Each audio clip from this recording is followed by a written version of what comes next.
I want to say firstly thank you to the Premier for the briefing that he and the Queensland Police Service have provided to me this morning. Obviously, here at Kedron, the Emergency Management Centre, there's already a very significant effort underway from emergency services and from police and those who are coordinating the response to what is certainly tracking to be a very major event for Queensland. I'd just make a couple of points this morning. One is that there'll be an update from the Premier later in the day, but sometimes we're complacent about these reports and the bomb predictions, etc. But the advice that I've received this morning is that people should take the advice very seriously. The likely impact, likely crossing point of this weather event, of this tropical cyclone, means that there is not going to be just an impact on erosion around beaches, but also obviously a surge in terms of the water on top of a high tide potentially, and then also what is accompanied with the rainfall as well. So some areas that wouldn't be inundated normally may well experience significant flooding. So we need to make sure that we listen to the advice, that people prepare, and now is the time to listen to the authorities, to listen to the updates from the Premier and from the Police Commissioner and others about actions that you need to take in terms of preparation in your own yard, around your own business premises, in relation to supplies that you need to provide for you and your family. This is a very serious event, and people need to heed the words and the advice of the Premier very carefully and act accordingly. And the response obviously will be very significant, and speaking with the emergency services about pre-positioning of generators and assets, otherwise to respond to potential rescues, etc. All of that planning is underway, and Queenslanders should be assured by that level of detail. I'm happy to take any questions. Are you anticipating an election to be called on April 12th, and if so, should the Premier reconsider calling it given Tropical Cyclone Alfred? Well, the Prime Minister obviously has got the option to return to Parliament, which you would want him to do because there's important legislation to pass. I think the Prime Minister should stick to the timetable of the Parliament returning so the budget can be delivered. If the Prime Minister doesn't have good news in the budget, which would seem to be the case, then he's likely to run to an election early, perhaps for April 12. And I think Australians would see that as a sign that the Prime Minister doesn't want to tell the Australian public the true dire picture of what the economic outlook is for our country. The Prime Minister's presided over a lot of spending, which has kept inflation higher for longer. It's been homegrown inflation, which is what the Reserve Bank Governor has pointed out. And obviously for a lot of families who are struggling at the moment, they just can't afford 3 more years of this government. But there's not just the legislation around the Medicare spending, which is important. There's also legislation that's required for the salmon industry in Tasmania to provide them with certainty. And there's obviously also legislation that will be required around the education funding that the Prime Minister's announced this morning, which we agree with and which we support. And if the Prime Minister's saying that legislation is required for that, well, the Parliament's scheduled to come back within a couple of weeks, and they should stick to that timetable. Would it be Dutton, your plan to get public servants in the office 5 days a week has been described by Katie Gallagher, for one, as a step in the wrong direction for working women. How do you respond to that? Well, I just think Katie Gallagher will always be on the side of the union bosses and not the workers. Well, what about working women? A lot of them want to have flexible arrangements and are unable to be in the office 5 days a week. I just think at the moment there are plenty of job sharing arrangements and plenty of people who are working from home in particular jobs, and that's all as you would expect. But Australian taxpayers at the moment are struggling to pay their bills. People don't have the ability at the moment to pay their increased insurance premiums. Rents are up by almost 20%. People have had 12 interest rate increases under this Prime Minister. They are struggling to pay their school fees, their private health insurance. People are putting off going to see a doctor at the moment under this government because they can't afford the out-of-pocket expense. And they are trimming every dollar out of their budget. And I think Australian taxpayers who are working harder than ever under this government and barely keeping their head above water, I think they expect the government and the government employees to be working as hard as they are. And people refusing to go back to work in Canberra is not acceptable. We need an efficient delivery of government services. I've just been inside here speaking with some of the most dedicated people that we've got in the Queensland Public Service, who are here working full-time to keep Queenslanders safe at the moment. And I don't think it's unreasonable that people, like in many other workplaces, are asked to go back to work for that face-to-face contact, and that's exactly what will happen if there's a change of government after the election. Last week you indicated you'd cut all 36,000 of Labor's new public servants, which is $6 billion or thereabouts. Jane Hume last night said you'd only slow the growth in public servants. Which one of those is? Well, there's two elements to it. There's a freeze in relation to new employment, and there is, under this government, an increase of 36,000 public servants. Just listen to these figures. It goes to 209,000 public servants. Now, that is a growth 3 times the rate of what happened under the Rudd-Gillard years. And I would say to any Australian, let me know if it's more efficient for you to deal with the Canberra bureaucracy having 36,000 more public servants. Of course it's not. So we need to have an efficient delivery of government services, and we can do that with the numbers that we have in the public service that we had pre-COVID, and that's exactly what we intend to implement. We don't need 36,000 more public servants in Canberra at a time when the government is fueling inflation.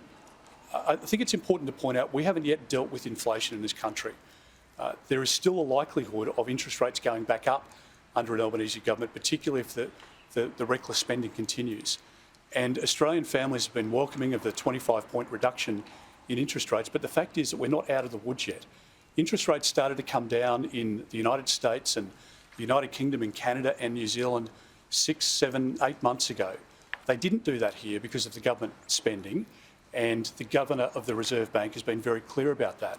Inflation is still an issue in our country, and I believe that there are higher priorities for frontline services and for delivery of other essential services that can be paid for by with that $6 billion, as opposed to employing another 36,000 public servants in Canberra. Can you explain how you up those people, like how quickly they'd be gone, and would you replace them with Labor hiring consultants? Well, we've done that work with the Parliamentary Budget Office, and we'll provide further detail in relation to the profiling of that, but obviously it's done over the forward estimates, and it's done in a careful way, but it's done in a way that will achieve the savings and allow us to refocus on frontline services.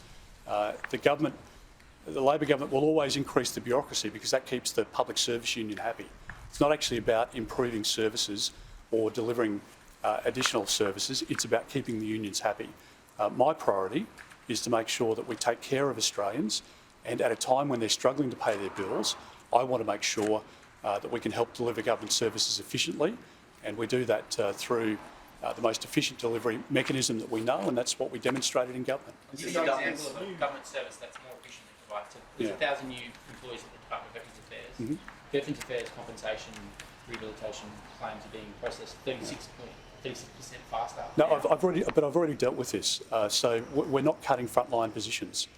We have a health department and an education department. The Commonwealth Government doesn't own a school.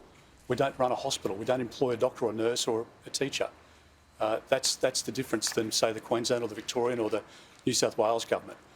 Yes, we do want to see applications processed quickly in the Department of Veterans Affairs, and we've supported additional funding. In fact, we put additional funding ourselves in government into Veterans Affairs. So we're not going to cut those frontline services, and I've been very clear about that from the first moment that we made this announcement. The Prime Minister said pay gap data out today from the agency.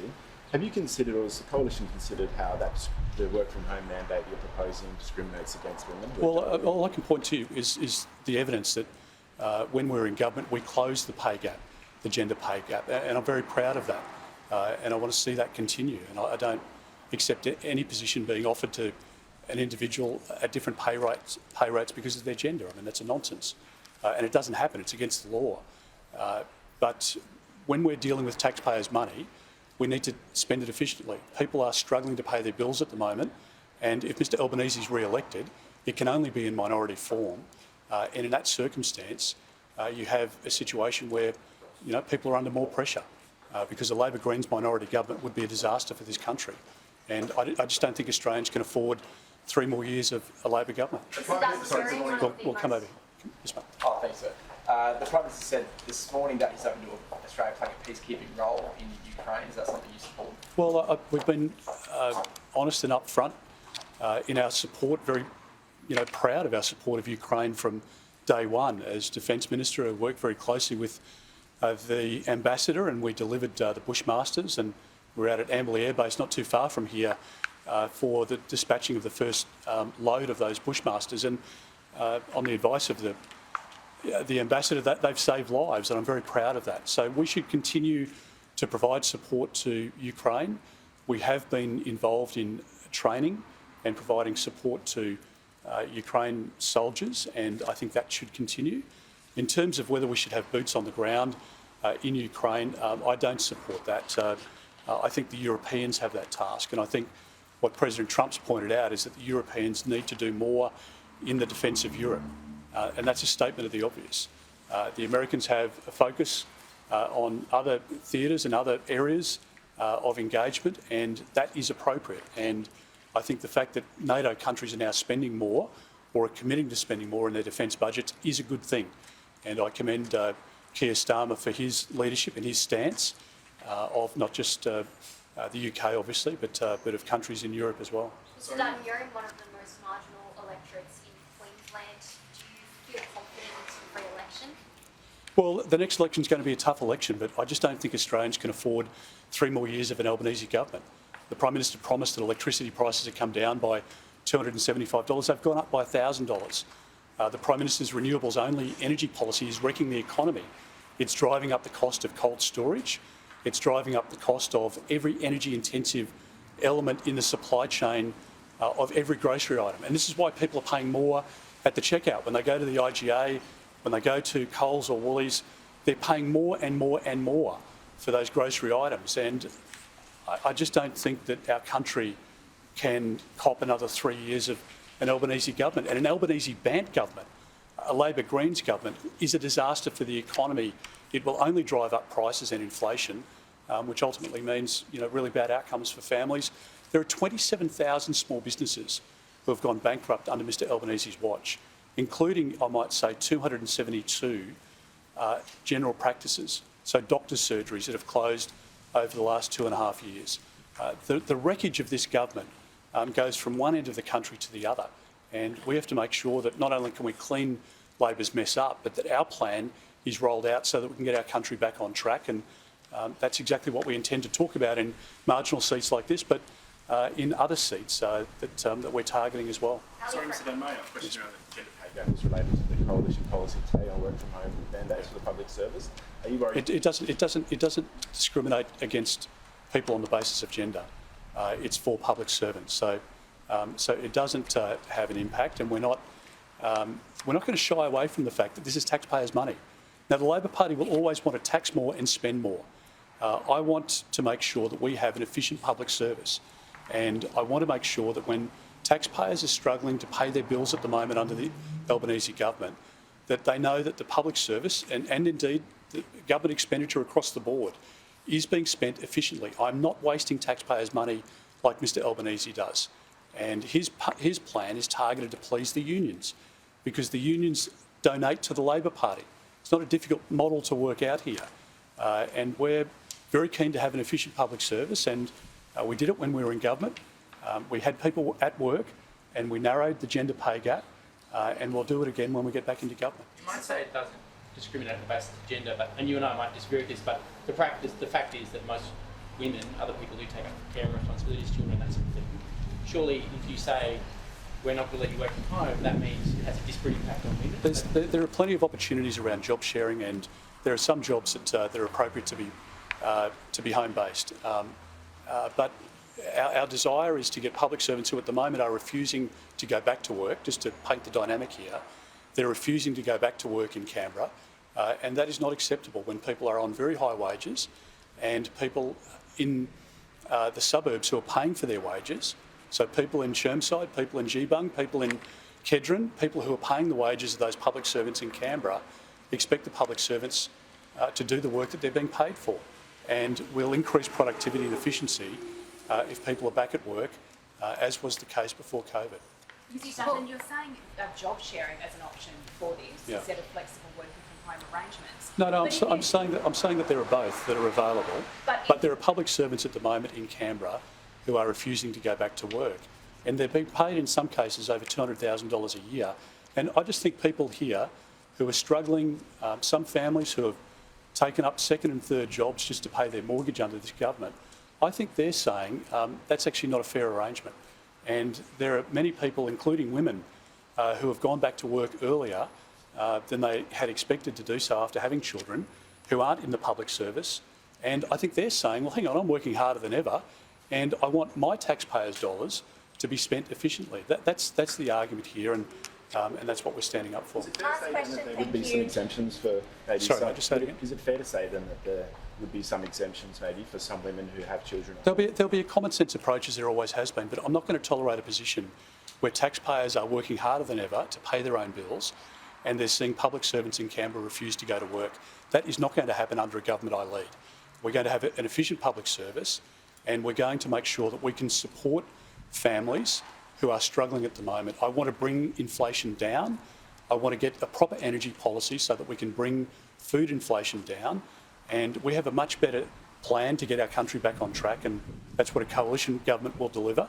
On the other hand, an Albanese-led train wreck government in a second term, being dictated to by the Greens with a weak Prime Minister, is a recipe for further hurt and disaster for families, for small businesses, and for many Australians. All right, thank you very much.